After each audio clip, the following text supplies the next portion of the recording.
use in many armies in the world, in many organizations. I think we had to get it, to allow our people to do an even better job in the fulfillment of their mandates.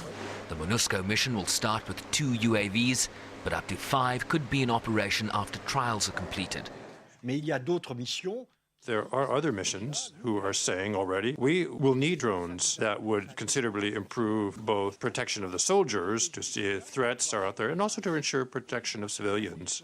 Imagine Sudan and South Sudan. There are few roads, as you know, a few hundred kilometers throughout the country of paved roads. So drones would make it possible to much better know what the threats are and to better ensure protection of civilians. With more eyes in the sky, peacekeeping could see major changes in the years ahead. The deployment of the UN's aerial vehicles could prove catalytic by fundamentally shifting the advantage in their favor in the various volatile arenas it finds itself in around the world. Shervin Briceby's SABC News, New York.